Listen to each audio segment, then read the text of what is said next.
Now, Aman, take us away. Hi, it's great to see everyone here tonight. Thank you all for coming so much. We're marking a very important milestone for our EDA. Personally, I'm very excited for this. I'm pretty fired up right now. I'm feeling this overwhelming optimism about the state of federal politics tonight. I have this feeling because tonight we have the pleasure of confirming one of the most passionate, committed, smartest, and down-to-earth people I've ever met as our candidate right here in Spadina-Fort York. I'm Ahmad Nabi. I'm the financial agent of Spadina-Fort York. I've lived at Queens Quay in Spadina for nearly 4 years now. Quick shout out all my harbor front renters. Actually, really quick in the chat, where in the EDA are you tuning in from? Or if you're outside the EDA, type where you're here from in the chat and see where everyone's coming in from. You know, what we're doing here tonight matters. It's been far too long since people first policy took priority over partisan populism. There's only one federal party who truly puts people first in their policy books. You know, the Green Party of Canada is the party of Canada's future. It's, sorry, one sec, it keeps on disappearing. Only one party is ambitious enough to take on the climate crisis in the wake of growing oil and gas subsidies. You know, in a time where crop fields are drying, fires are more intense and frequent than ever in our vast forests, our northern ice continues to melt at an alarming rate, only one party is stepping up. One party has an economically viable transition plan to a sustainable economy. And only one party is actually willing to take bold steps on equality and social justice. Not just talk about it, but actually do it, and do it unapologetically. Green Party of Canada is the party of Canada's future. It's a representation of a changing of the guard. It's a necessary shift in mindset where the fundamental social and economic infrastructure that keeps this country functioning is ready to be reworked and future-proofed. The new generation of voters isn't interested in passing the burden on to the next. They're interested in solutions today that will make the lives of Canadians better for decades to come. The big three parties just don't have the ability to get this kind of change done. They just don't. They play an old style of politics. It's too slow to keep up with the fast pace of today's economic and social dynamics. You know, this cycle of populism and feeding into fear-mongering, these insignificant political actions being touted as huge wins, lying scandals, blaming the other guy, divisive rhetoric, it's enough to make anybody tune it all out, and it impedes progress. If not, sometimes it brings it to a complete standstill. Well, the Greens are ready to once again lead the way on fundamental change, and change is coming right here in Fort York. Voters want someone who's going to represent their interests in Parliament, not blindly vote how they're told to. I'm talking about taking politics back to the roots of what it means to have an MP. It's about representation.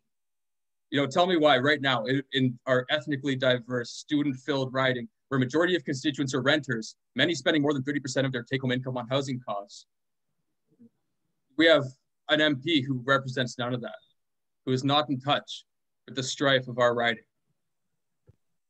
And quite frankly, whose sole purpose is to hold a safe seat for the Liberals. You know, we're bringing representation back.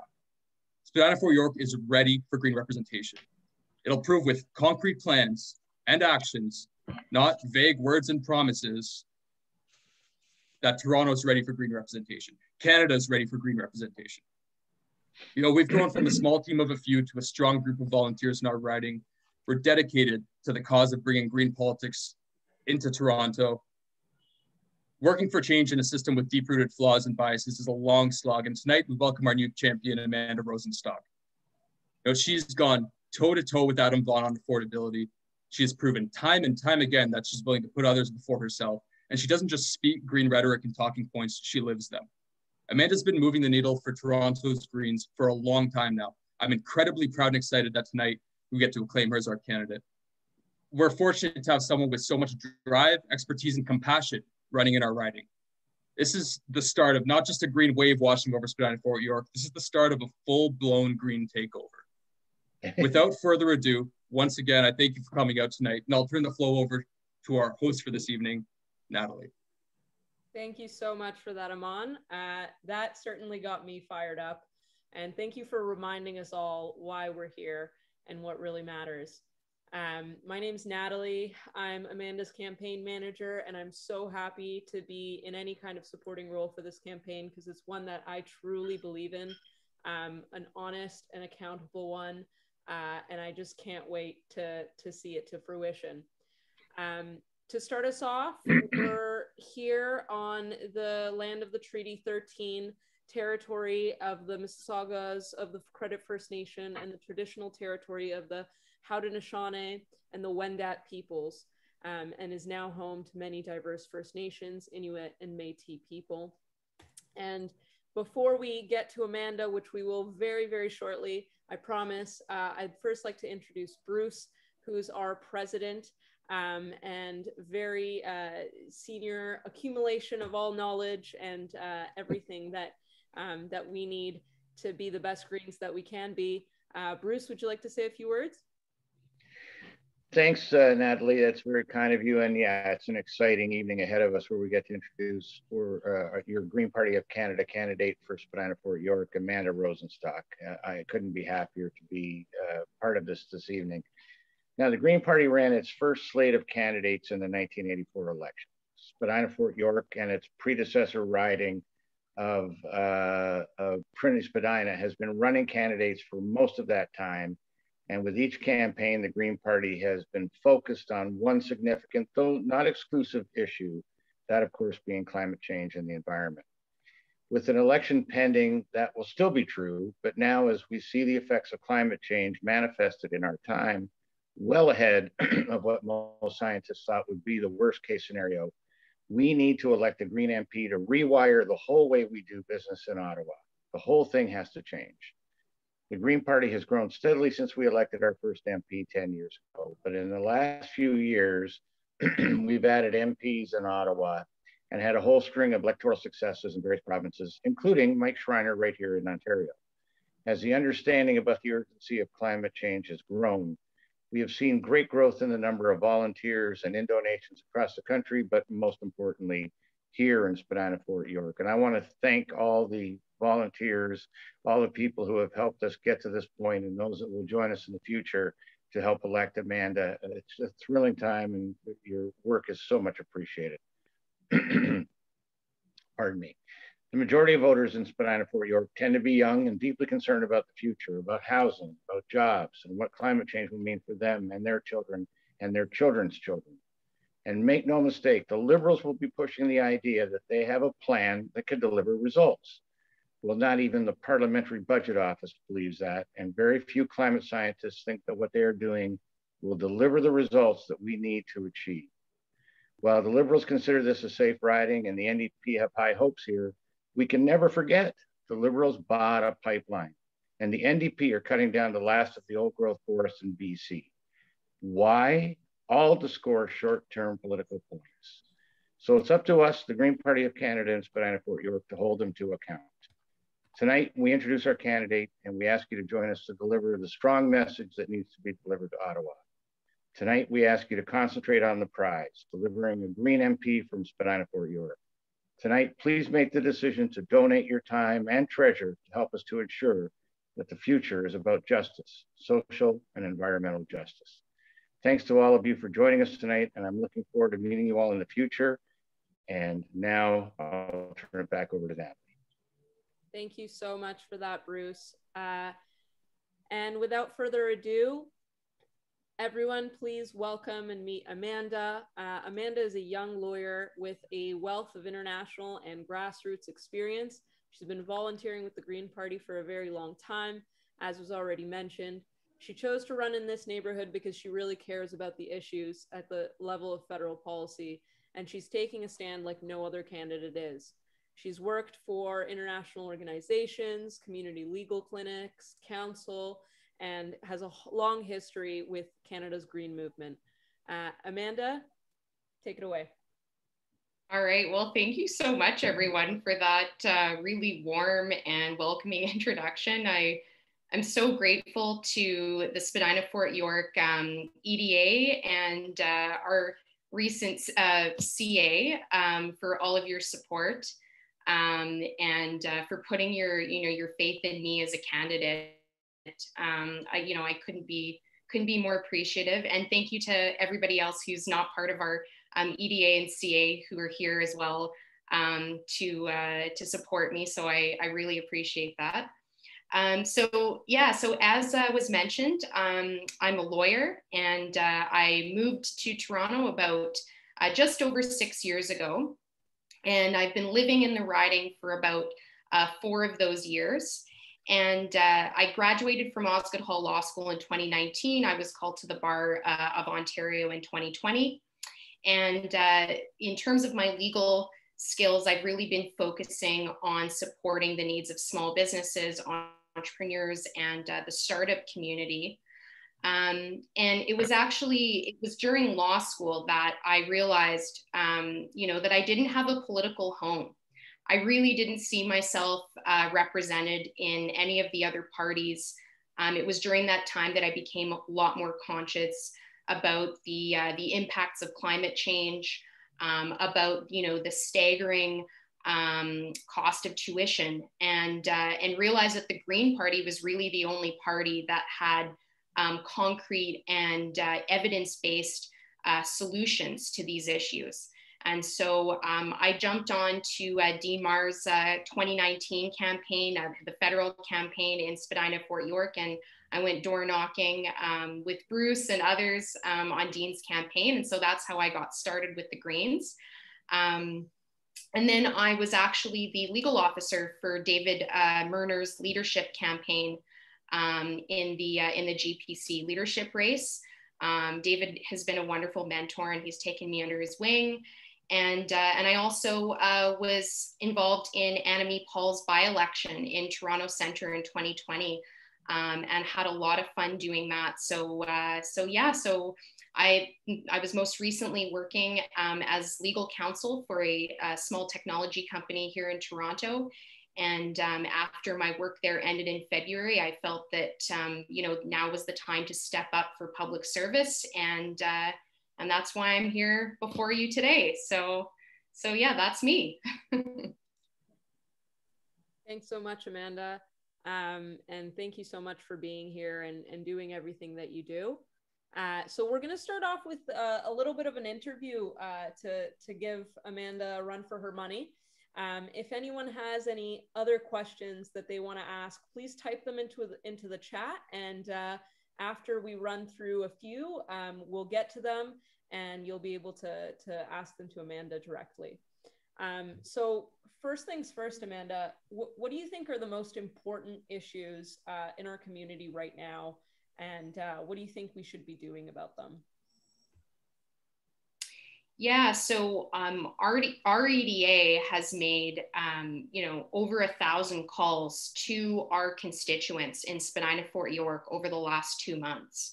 And what we've been hearing resoundingly, what I've been hearing from members and constituents, is that housing, affordable housing, is a major priority, as well as issues surrounding the environment, climate change, and access to green space. As soon as I call people, these issues almost like immediately fall off their lips. They're just jumping to, at the chance to tell me about it. So I think that that's where we really need to focus in terms of priorities. Yeah, I totally agree. And I've been out with Amanda a couple of times, and we've been talking to people, and housing is number one, I think, on everyone's lists. The second thing that people mention is mental health, and we've been having a couple interesting conversations about that. How do you think that all works in terms of our long-term project of sustainability? Do those things like mental health and affordability and sustainable economics, do they all add into that plan, or do they oppose it in some way? Yeah, we absolutely know that, the body of evidence shows us that, policies that focus on enhancing sustainability are better for overall mental and physical well-being. They result in a healthier planet, obviously, and as well, they create more economic opportunities. We know that, clean tech. The opportunities in clean tech are poised to contribute billions of dollars, hundreds of billions of dollars to the global economy. So yeah, all of these things are better for us all.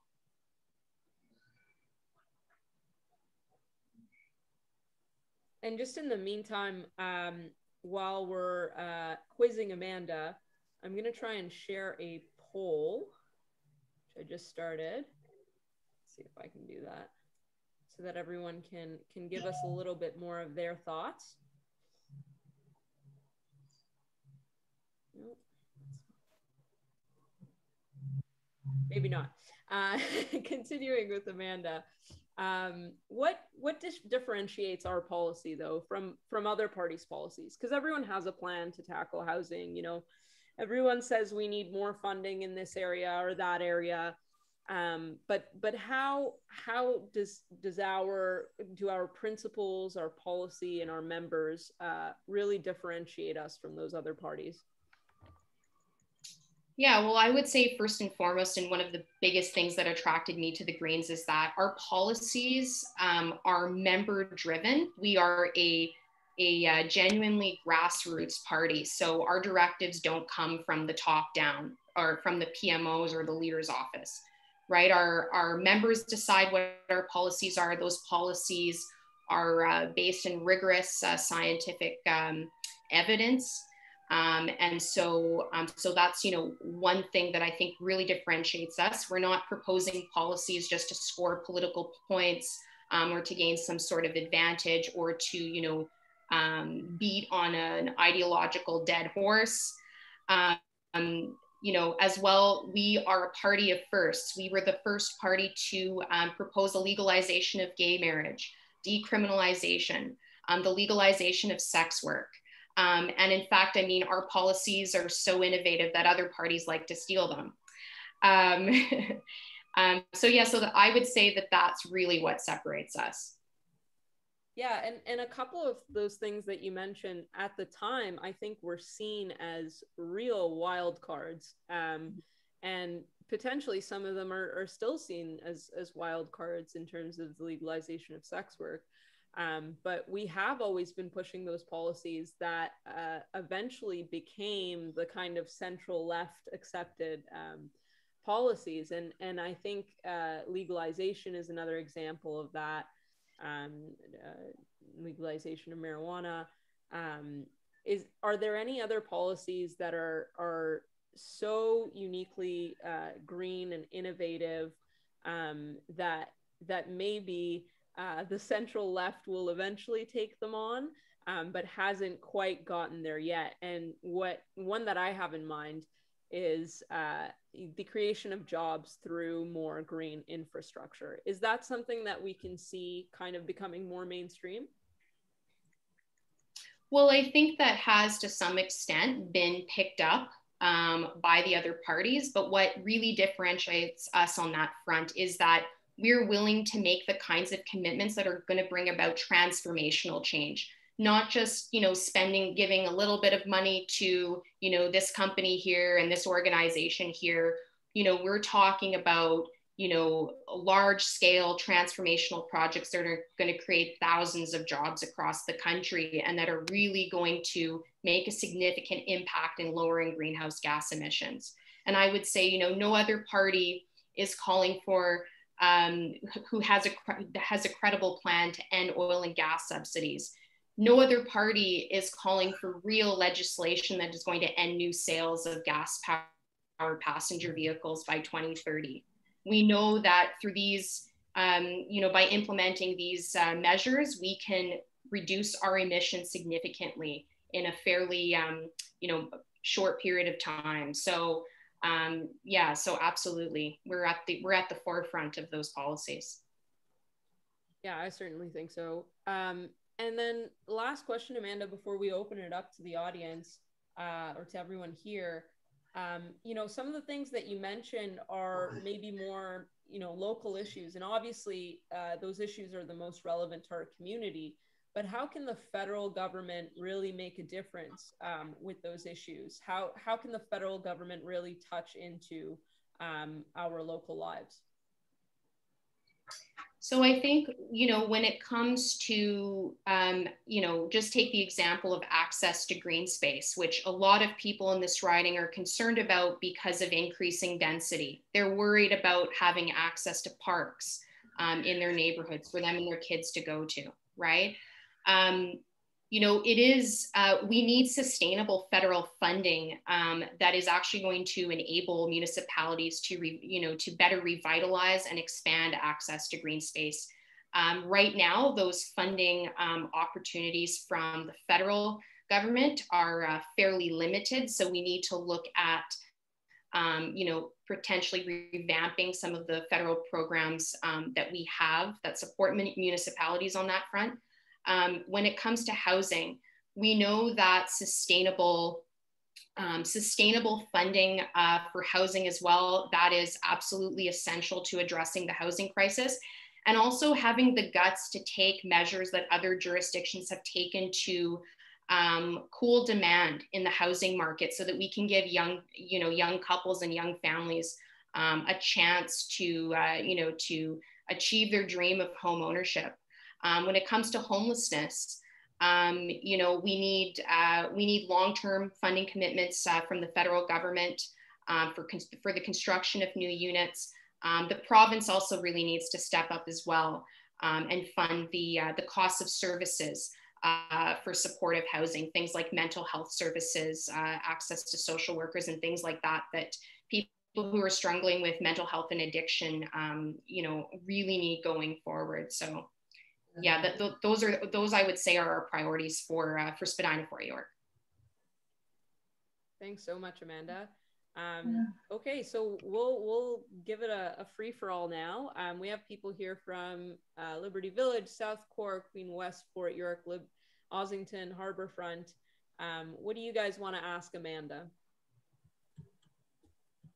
I have a question, if I may. Hi, Sean. Hey, Amanda. First of all, congratulations. Thank you. Good for you. This is great for Spadina-Fort York to have such a strong candidate. I know you're going to do great in debates. Cannot wait to tune in or physically go to see that. But also, congratulations on your role as a critic for innovation. And I was wondering if you could just speak a little bit about what are some of your priorities on that portfolio, and what do you see yourself focusing in on in that role? Yeah, absolutely. So one of the things that, stakeholders in the entrepreneurship and startup communities and, the innovation sectors have really been talking about is that Canada has a big challenge when it comes to actually retaining ownership of our intellectual property.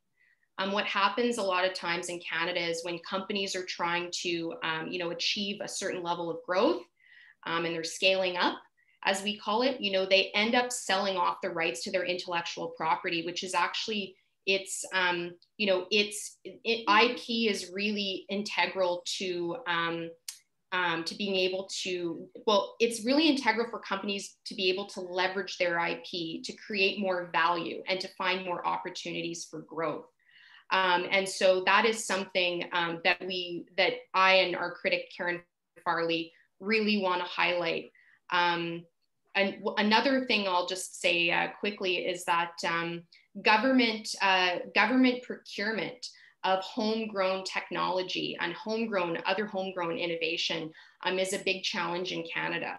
In fact, the company that I was previously working for, they help ministries of education and ministry in Canada and around the world to transition their large scale assessments like province-wide examinations or country-wide examinations for students. They're helping them make the transition to digital, because this is, and they're really embracing the new ways that students are learning. And so, but, their initial success was really founded in Europe. European jurisdictions were ready to jump on, this new innovation. And then later on, they saw growth in the Canadian market. And so I think that, this is a story that's, can be told by lots of different companies. So we're also going to be advocating for, you know, our own government's procurement of homegrown tech, so that we can really help companies establish the cred that they need to go out into the world and to be bigger and better.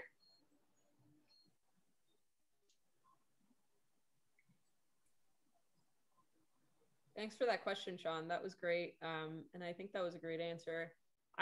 If no one else has a question, I have a follow-up about the tech and IP issue, because it's the first time I really thought about it. But you know, a lot has been said about the IP challenges that come along with vaccine rollout globally, and how or if we should help other countries by relinquishing some of those strict IP rules around things like pharmaceuticals. Does that at all tie into the criticism about IP that you raised, or is that kind of far out and different? I would say that that's a little bit of a different issue. But I mean, you know, we live in a globally interconnected world, and so, you know, whatever we can do to help, you know, curb the spread of COVID-19 in other jurisdictions is, you know, I think it's part of our you know, moral obligation as members of the, you know, the international community. And as well, it's great for Canadians as well, right? It benefits everybody at the end of the day to protect ourselves from COVID-19 and others. So, yeah, for sure. I don't think anyone disagrees with that. I think we all want this pandemic to end. So, for sure. Does anyone else have any questions for Amanda? Bruce, I think, has a question. Oh, yes, he does. Sorry, Bruce, I didn't see your hand. Bruce? Okay, there we go. Sorry, I couldn't get it unmuted. Two-part question for you, Amanda. By the end of this term, the end of the term, should Adam Vaughan win again in the next election, he will have been 10 years in power. 10 years as our MP. What do you think of term limits? And if you agree that with me, the term limits should be imposed, what should those term limits be? And then secondly, how are you going to go after Adam Vaughan this time around? He's had his time in power.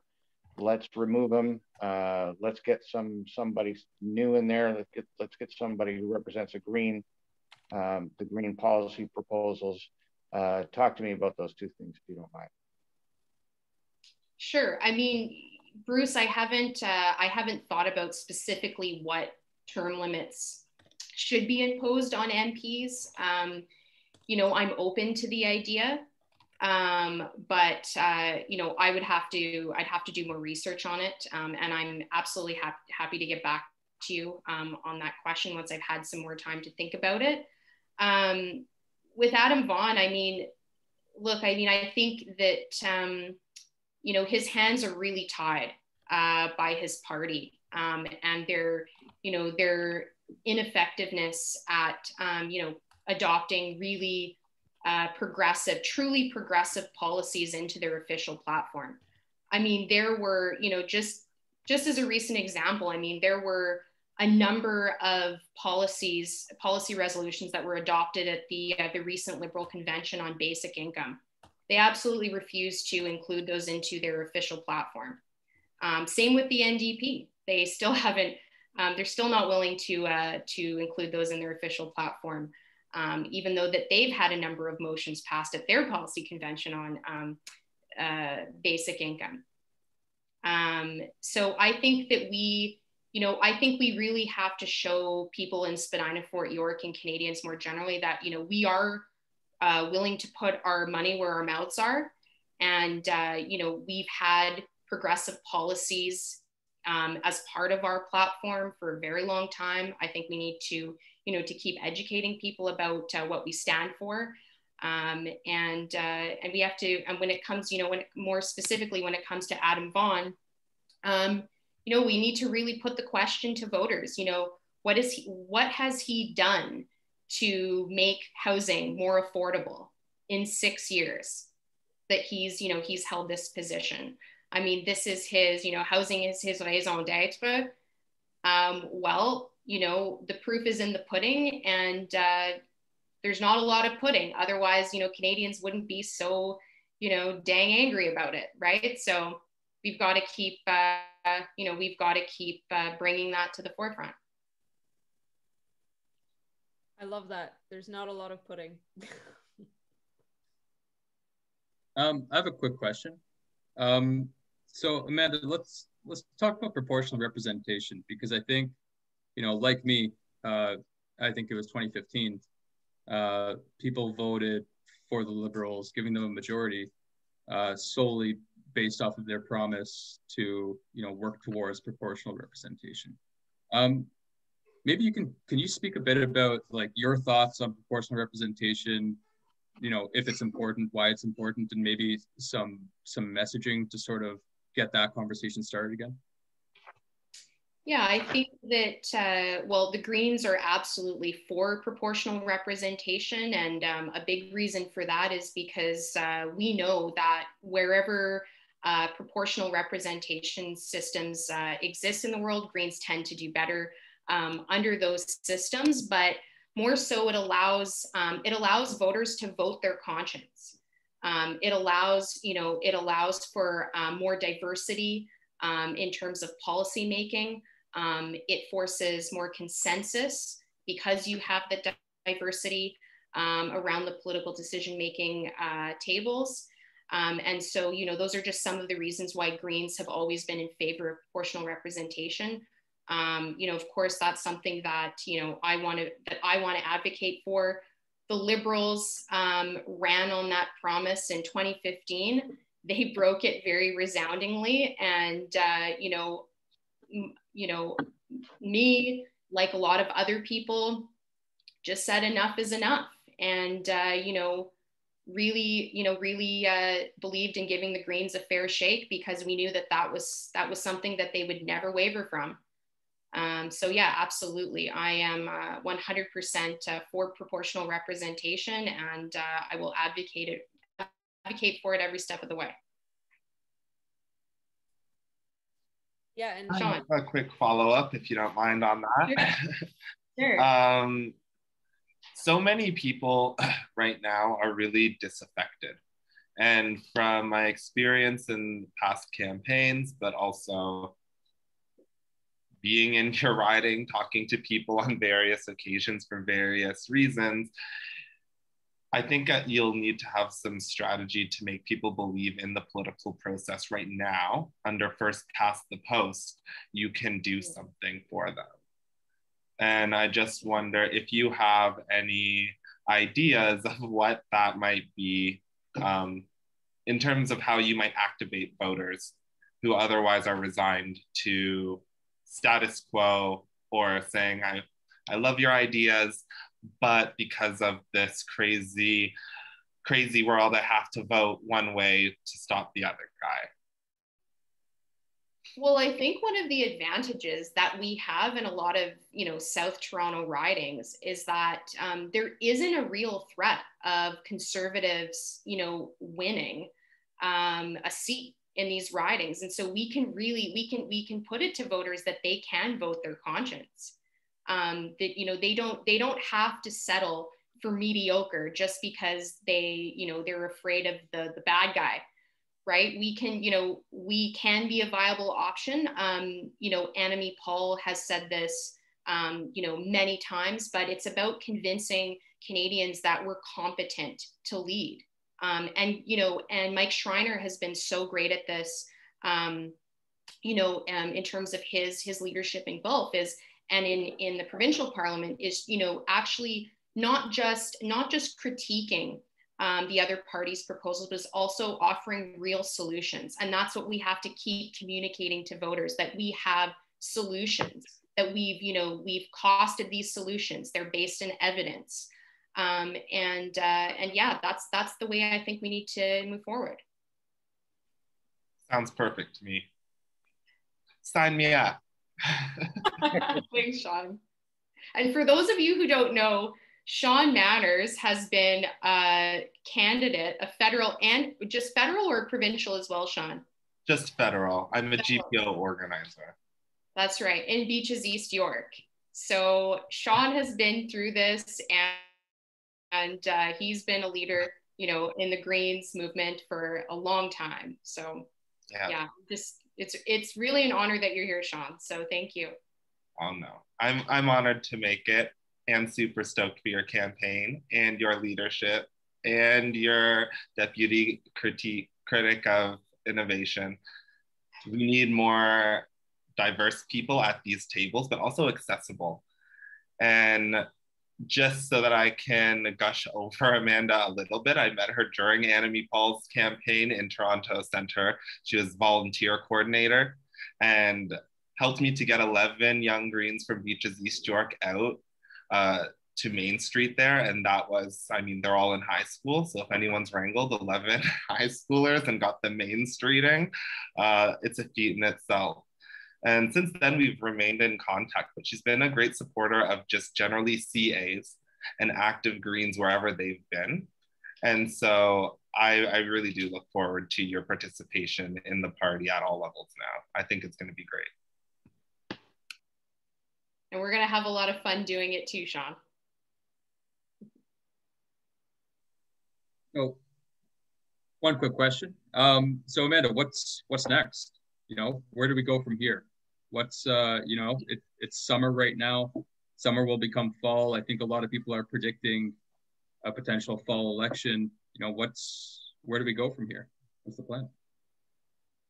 Yeah, so our campaign website should be launching within the next week or so. We're just, you know, getting some things organized on that front. So that should be coming soon. You know, I have been calling through the riding consistently over the last 2 months. You know, I just wanted to make a note that our riding had the highest number of phone calls of any riding in Canada. We even beat Paul Manley's riding in Ladysmith, Nanaimo. So fun little rivalry, sorry. So just wanted to point that out. So we're getting the message out, you know, really ramping up our contact with voters. And as well, you know, we've got, I mean, all of you guys as well have been working so hard to, you know, organize our phone canvassing team. We're putting that together to get even more people on the phones to reach an even larger audience. We have over 75,000 households in Spadina-Fort York. So, you know, we just can't reach all those households on foot. So a strong phone canvassing team is essential to getting our message out. We're putting together a team of door knockers as well. And our first door knocking session is going to be on July 23rd in the afternoon. So really looking forward to that. We're going to get some door hangers out to distribute to the neighborhoods. And I know he's not here. I just wanted to give a shout out to Sean Ono, who's our data lead. He has been so amazing in doing an analytical breakdown of where we've seen an uptick in Green support in the riding between 2015 and 2019. And that's really going to help us run, an efficient and strategic campaign. So so I just want to thank him for that. And we're going to make sure that we hit some of our key areas of support first. Yeah, so that's all coming up. Amanda, I got a question that kind of overlaps with a number of issues you've already talked about tonight. The environment, reducing our emissions entirely, and tackling both homelessness and the housing crisis in general, and that's transit. There's been talk, certainly at the provincial level anyway, about electrifying a lot of the GO lines in and around the city, putting more funding into the TTC, which we know is way underfunded from where it should be. Just wondering, at the federal level, what do you think could be done from any Party in particular, but particularly for the Green Party, if you get elected, what would be your position you want to take on that? Yeah, so the gas tax fund, it has I believe it's called the Community Building Fund now. That has been one of the key federal programs to deliver funding directly to municipalities for public infrastructure development. And so that money's been coming to the city of Toronto since I think about 2011. And that is helping and it's been all dedicated to transit by the city. But the Canadian Federation of Municipalities has been calling for essentially an increase to funding under the gas tax fund. So, I think we need to be engaging with the Federation for Municipalities more on this issue, bring more awareness to our constituents. And yeah, as far as transit goes, I think that's going to be a big one.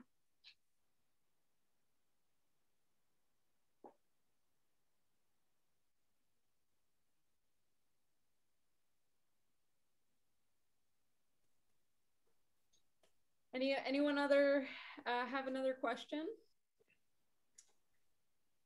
We don't want to let Amanda get off the hook too easy, so now's the time. I'll throw you one. No softballs either. Yeah. So how are you planning on engaging young voters? That's, I think every political party of the past, at least, 3 decades has been trying to engage young voters. I'm not sure that anyone's done it effectively. Probably the Greens have been most effective at it, the NDP as well. But how do you plan on accessing young voters in Spadina-Fort York? Yeah, well, I mean, our one of our social media leads, Daniel Wells, who's here, he's been helping out a lot with that and reaching young voters through social media. Anders, our other social media lead, has been helping a lot with that as well. So that's, I think that's a really essential part of it. Because we know, young people and young Greens are on social media, and that's one of the most effective ways to reach them. So that's one strategy. But I think it's also, just I have to build up my online presence myself, and make sure that I'm communicating our commitment to truly progressive policies. And to just, keep reiterating that, we have, for example, with guaranteed livable income, we have not wavered from this policy, since 1983. We have been advocating strongly for this policy. So, if you are a young progressive and you want to see, a real solution to ending poverty, which is guaranteed livable income, come and join the Greens. We will not compromise our values just to get elected.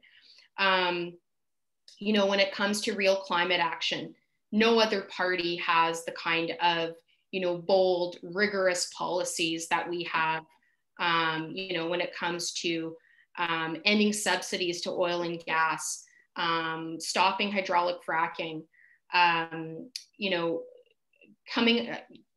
putting out, a strong commitment to an evidence-based target to reduce greenhouse gas emissions. These are the marks of a truly progressive party. We will not waver, and I think that's what young people want to see. They want to see truth in politics. They're tired of empty promises, and so yeah, that's what I think that's how we should engage young voters. This isn't your grandma's political party. It's the party of the future. Is that right? Yep. That's what our federal council rep, Adrian Curry, always says. He always says, this ain't your grandma's Green Party. And he's right.